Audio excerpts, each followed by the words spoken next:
Hi everyone, how's everyone doing today? Well, I'm here for a video, and this time I'm here for a slightly different sort of video than usual. Not an unboxing, not a vlog, which is what I mainly do here. But I'm here to do a response video to Knowles, my good friend, from a video that he uploaded yesterday to his vlog channel, John Knowles Vlogs. And yes, he did this, and he uploaded this video. And he uploaded this video titled "Be True to You, and you don't have to fit into you don't and you yeah you don't have to fit into society's whim." Yes, so sorry, John, if you heard it, you might have heard yourself there. If you watch this, you probably will see this as a response to you. But I've just sat through and watched the video, and I kind of feel a bit compelled that I should do my response talking about this, because I can really relate to the point that John makes in his video. The thing is, I really stand out amongst the neurotypical crowd, as as what people who aren't like myself, people who, because I've made it very clear that I have Asperger's syndrome. I have, and anyone who knows me knows that I suffer mildly with cerebral palsy. And when I am out in public, people can tell by my slightly odd, uneven gated walk that I have differences. I'm not really judged for it here. I mean, everyone here in my hometown, has kind of got used to me, and also on top of that, due to the Asperger's, I have slightly odd behaviours. Well, behaviours that would seem odd. Yeah, I mean, I don't blame people. I can quite understand why people think I'm strange, and I have tried over the years to act a bit to to try and keep things to keep those behaviours and habits under a bit more control when I'm out in public, such as I talk to myself practically all the time. I just have this habit, is like I can't help but say what's going on in my head, so I often talk to myself, and people notice that I do that. Not as many people ask me about it as they used to, because people have just accepted that's me, and that's very good of them. But through my past, I have actually experienced and I have experienced judgments, for liking the things I like, or maybe behaving certain ways I did, and that goes back to when I was a kid. We see, growing up as a kid, I knew that I had cerebral palsy, so I required support with certain things, and I had adaptations made. In primary school, I went to a mainstream primary school and had extra support and adaptations to things at school, and and the other students, they didn't judge me for that. They just kind of went along with it. But because I had the undiagnosed Asperger's, habits and behaviours, I think, made me stand out a bit more. I had plenty of people who I considered friends in primary school, and probably they considered me their friends, but I have no doubt that I annoyed the pants off of other people at times. And looking back at how I was, I'm not at all surprised that that people got fed up with me, or that they wanted to stop sort of socializing with me. And at times that's something I really couldn't understand, as to say, because things that I grew up with as a kid, like, if you look at in my flat here, what you can see on the shelf behind me, you can see a lot of collectibles and stuff, and I've got a lot more all around my flat. A lot of these things, you can see Power Ranger Funkos up there, you can see all these DVDs, figures, various books. A lot of those are still, from TV programs and movies, and things that I liked as a kid. And the thing is, I never really grew out of things that I liked. And of course, what was difficult for me was because obviously when a lot of my friends liked the same things I liked as a kid, but what was difficult for me to understand was that why they would grow out of it, and why they wouldn't want to get why they weren't into it as more, and I was still very passionately into it. And at times, yeah, I think people did try and explain to me that people grow up, and but yeah, I would still want to get people to, you know, come and watch certain, videotapes with me, of course, back in the day when we had VHSs, and but they wouldn't want to watch those things anymore. Like when I had friends around, often when I'd have a close friends around from school, and often they probably might wish sometimes they hadn't bothered to come around to socialise with me, because I'd likely piss them off trying to get things I wanted to do, but they wanted to do different things. Yeah, a certain issue that I've had, that I get now that people like to do things, that I very well understand now as an adult.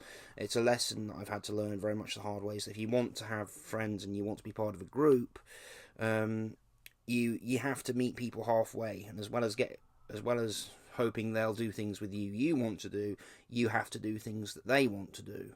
Respect is very much a two-way street. But as a kid, that I really struggled with, and yeah, and as I say, but a movie, it did bother me, because a lot of people wanted to, certainly through my junior years of high school, so sort of year 3 to year 6, I'm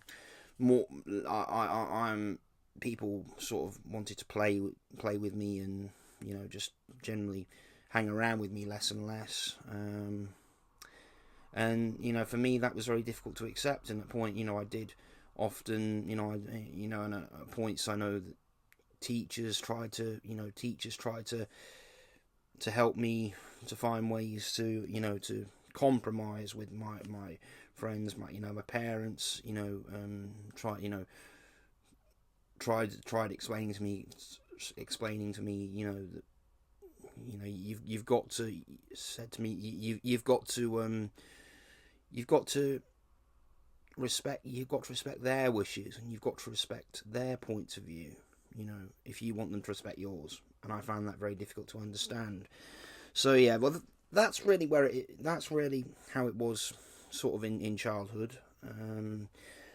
So where I'll leave that childhood segment is, it's a lesson, it's a lesson I learned. Yes, I learned it the hard way, but that probably was the only way, honestly, given how I was, how I functioned, how the way I am or was made me view the world. That was probably the only way I could learn it.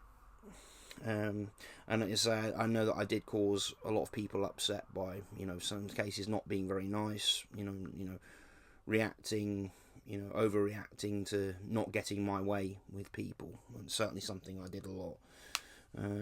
But yeah, but now as an adult, seeing, and as you can see, I'm still very much into a lot of things I liked as a kid.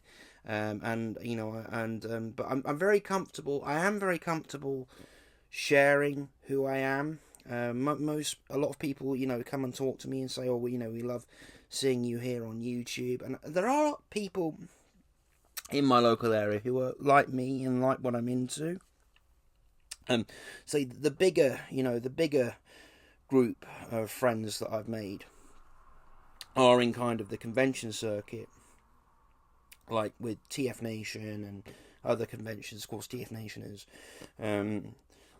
the other convention that we go, or that I and John, I know you two, that our group go to each year in Birmingham. And I can't wait for it this year. Every time I've gone, I've just had a cracking time. This year will be my 7th year to TF Nation, and yeah. So, but the thing is now, looking back, realizing I wanted kind of other people as a kid. This is where the comparison comes. Is when I wanted people as a kid to do more things I wanted to do, and because I really couldn't understand that,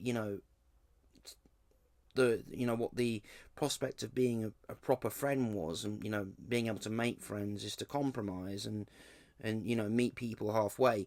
But the thing is, yeah, there's no reason for people to change who they are. As I said, there's no reason for me to change who I am because other people don't like it. And yet there are some people that have made fun of me. There are people that don't approve of me being the sort of person I am and still liking things that I like, and why I make those things public, such as here on YouTube.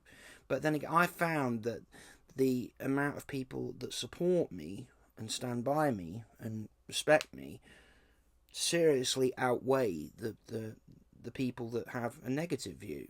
And because I think in this day and age, is with things being so, with all the social media, with all the social media interest, and how easy it is to spread your opinions both for good and for bad. And of course, and everyone knows the difficulties that particularly young people have suffered, due to because with the huge increase in cyberbullying, and what the consequences have been as a result of that, which is a terrible shame. And I really hope that as much gets done to prevent the worst from happening to a lot of people. Then there does need to be more monitoring, and a lot more security, and a lot of firm boundaries placed. I think due to protection of children and young people on social media. But I see now is being an adult, and I still have a couple of friends from school still very close with, and even some of those people who I would give a hard time, who I probably gave quite a hard time to, and likely pissed them off so much. But they are my close friends now.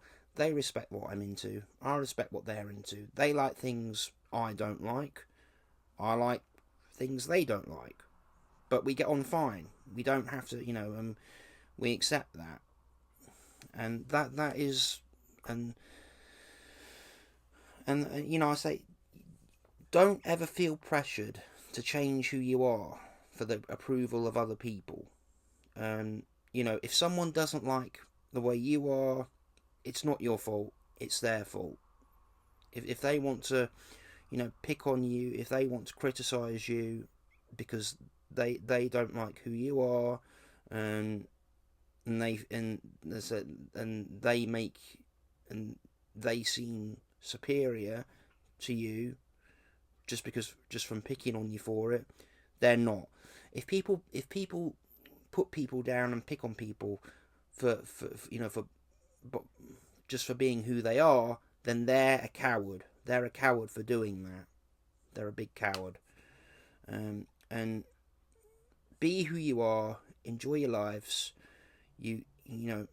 How you look, how you present yourself is entirely up to you. You do what you feel comfortable with, and I think the best advice I can give you is, because there are groups of people out there. You can find people to socialise with who will like the things you do and who will respect you. So in terms of who you choose to surround yourself with is up to you. I think the only advice I give is just surround yourself with try and make sure you surround yourself with the right people, and not people who will not people who will make you feel who will make you feel downgraded or make you feel insuperior, because we're all unique. We're all one of a kind on the earth, and that's what people needs. This world needs different people who like different things, and it's okay to have your points of view on the world. It's all right to have your points of view on people. If you don't agree with something someone likes, or something someone says, or political points of view, or whatever the case may be, if you feel that it's going to cause friction between you and another person, maybe it's best to keep that opinion to yourself. Let's say, we can all have our own opinions, we all have our hobbies, our interests, and whether other people like it, it doesn't matter. So yeah, so I've gone on for a bit more, and then this is over 15 minutes now. So I'll leave this video there, but nonetheless, I hope you've enjoyed it, and I'll say thanks to John for uploading his video that this is a response to, because I found that very interesting. Okay, well, I will say thanks all for watching, and I will see you very soon. Bye.